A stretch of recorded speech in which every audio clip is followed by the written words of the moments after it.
I was listening to a story on the radio the other day, and it was a story about colors.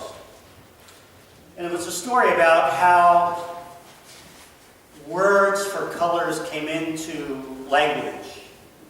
And it looked at different languages and when words for colors came into those languages. Did you know, for most languages, words for colors, the first words were black and white. That seems to make sense. And then red, then green, then yellow, and the last to come into a language is blue. Black and white, always first, but then red of the primary colors, and blue is always last. Did you know that the color blue is not found in the Bible at all? Even with the descriptions of the heavens. But blue is a color that rarely happens in nature. Oh, we have blue flowers and things like that, but those have all been genetically produced. But the colors red and green and yellow are all over the place in nature, so it seems, it makes sense that those would have been the words that came into a language first, word for colors. Of course, we think about nature and we think, well, there's one thing that is expansive, that is blue in color, and that's the sky, so you would think that blue would be earlier than some of the others. But that's not the case. But there are people who worry a lot about language. And a lot of those people look at people like Homer, who wrote the Iliad and the Odyssey, and they look at how they use language. And Homer had an interesting problem, not an interesting problem, but his sense of color was a bit skewed, as we might think of color today. When he talked about the ocean, he called it a dark wine color. And when he talked about some animals, he called them dark wine as well.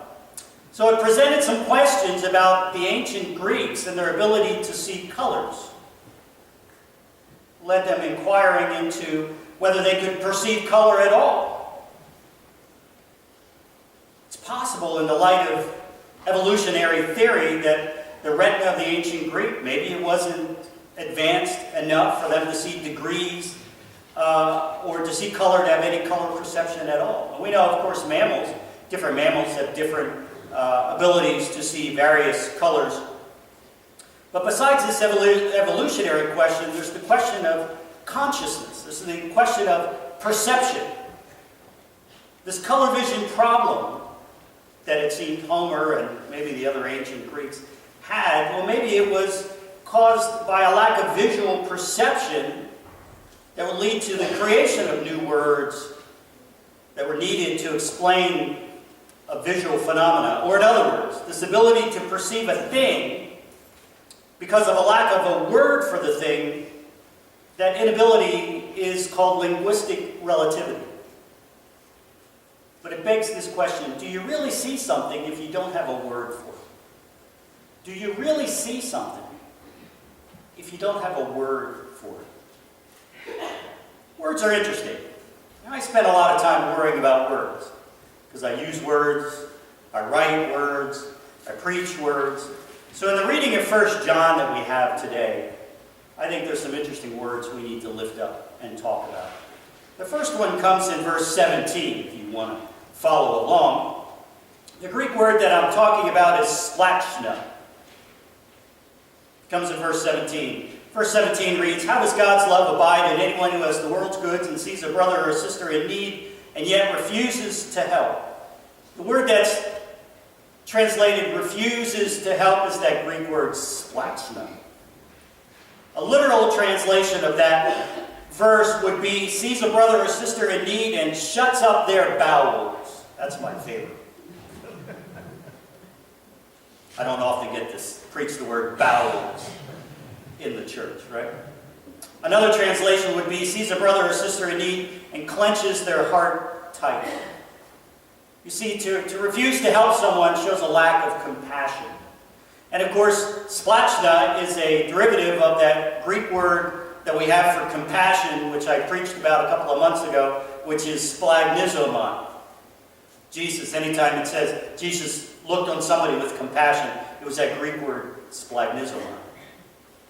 So we might say that somebody who lacks compassion, has a lot of money but doesn't share it with others might be, what, a tightwad, right? Tight-fisted, maybe. Now, the author of 1 John was writing, and maybe one of the reasons we have what we have in 1 John, he was writing about a particular heresy that was growing in popularity at the time. And that heresy was Gnosticism. The Gnostics thought of Jesus not as fully human and fully divine like we do. They thought Jesus' divinity came into him at his baptism and left him before the cross of him. And they also believed that the world was divided into, they looked at the world in a dualistic manner. You had spirit and matter. Spirit was anything, God, heaven, Jesus, that was spirit. Matter was anything on the earth. Spirit is good, matter is evil. They also believed that salvation was a process of trying to leave this evil world and achieve a certain knowledge, a certain gnosis. Therefore, it was called Gnosticism. A certain gnosis, a certain knowing, a knowledge that only came through Jesus Christ. But once you had that knowing, you didn't have to do anything. You didn't have to respond to your faith by helping others. If you look back earlier in 1 John, he writes, whoever says, I have come to know Jesus, but does not obey his commandments is a liar. And whoever says, I am in the light, and hates a brother or sister is still in the darkness. That leads me to the next verse, verse 18. And it's several words that we're going to look at. And he says, let us love not in word or speech, but in truth and action. You can whittle that down to action speaks louder than words. But we can also look at my analogy about colors earlier to help us understand. If you remember, it seems that certain colors like red, green, and yellow come into language before other colors like blue, because they appear more often in nature. You think about it. Blood is red. Clay is red. They would use red for writing or drawing pictures, right? Leaves and vegetation are green and yellow. They're all around. So it's no wonder these colors were perceived. They were seen. There would be a word that would come into the language sooner for those colors. Because there was nothing really blue in nature, they didn't have a word for blue. And I asked this question, do you really see something if you don't have a word for it? Now think about the Gnostics. They did not perceive the need to physically help someone because they believed that knowing God through this gnosis, through this special knowledge of thinking, was better than living out a relationship with God that was expressed through doing. The Gnostics didn't perceive the need. Remember, the Greeks were not colorblind. They just didn't have a word for a color because they didn't necessarily see that color. And in the same thinking, the Gnostics weren't people blind. They just didn't perceive the need to do anything to help someone who was in need. Remember, the author said, whoever says, I'm in the light, but hates their brother and sister is really in the dark. Whoever loves a brother or sister lives in the light. And to live in the light was to do what? To follow the commandments of God, which are love God and love your neighbor. Now, I think it's easy for anyone to become people blind, to not see people in need because we become so consumed with our own needs. And one way we can see what I'm talking about is for me to talk about the six-footed sheep. The six-footed sheep. Did you know that sheep can only see 6 feet in front of their face? Sheep can only see 6 feet in front of them. Why is that important? Well, because if sheep can only see 6 feet in front of them, then they get lost 6 feet at a time. And I think we, like sheep, get so caught up in with things that are happening around us. We get so caught up in we stay in our personal space as 6 feet by 6 feet by 6 feet by 6 feet behind us, that we lose our perception of others, especially the needs of others. You know, a sheep will begin to graze, and he's grazing here, and he looks over, and oh, there's some other grass. That grass looks greener, so he goes over there, and he grazes there, and then he sees some other grass there, and he goes there, and pretty soon, he's wandered away from the rest of the pack. It's easy for sheep to get lost. And it's easy for us to get lost a little bit at a time. Because our perception becomes short-sighted. We aren't necessarily blind. We're just nearsighted. We can't see beyond our own needs. The sheep doesn't wake up one morning and say, you know, I'm going to go to Camp Hill to graze today. Right? It's too far. Or I'm going to get down to the beach to look for grass there. The sheep goes astray 6 feet at a time. Just like we get a little bit lost 6 feet at a time. So we're six-footed sheep. Sometimes we get lost in our schedule. Our schedule becomes our life, so we get lost 6 feet at a time.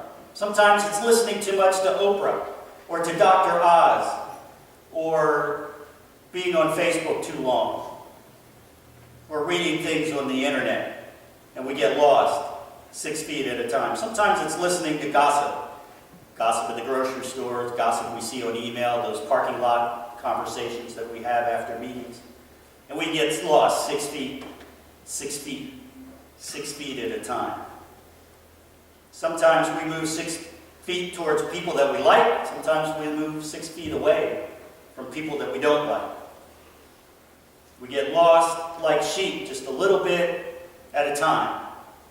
Pretty soon we've lost our Christian perspective. We've lost our daily perspective on what we should be doing. We, like sheep, get lost 6 feet at a time. And Jesus knows that that's true about sheep. That the sheep has no ability whatsoever to find its way back. And because we, like sheep, can't find our way back to the shepherd, we have a shepherd who comes looking for us. The Bible's packed with all kinds of shepherd and sheep imagery, and it makes the same point. The shepherd looks and looks and looks and looks, seeking the lost sheep. And if you don't believe me, remember the parable of the 99 sheep, and the one that actually was 100, but one went astray. Now let me say this, though. Sheep are not dumb animals. I don't want you walking away saying, sheep are dumb.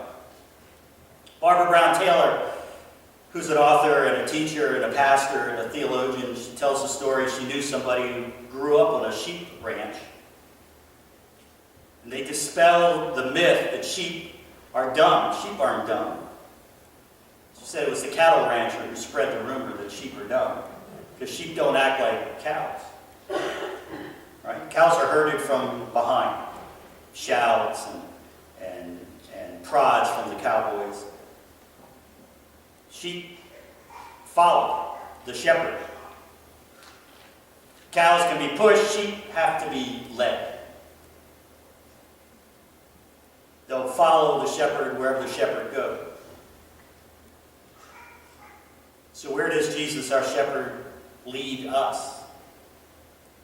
Well, if we read 1 John, he wants to lead us to truth and action, not just word and speech. As I said, I think it's easy to become people blind. We don't necessarily see sometimes what's right in front of us. Therefore, sometimes we just use word or speech, you know. You say to somebody, well, I'll pray for you. And you walk away. Maybe what you should do is sit down and pray with them. Sometimes we might want to do something, you know, we make up a sign that says, end injustice now. Where instead we should be doing something to end injustice. Or it's one thing to sign a petition saying you want to see change in policy.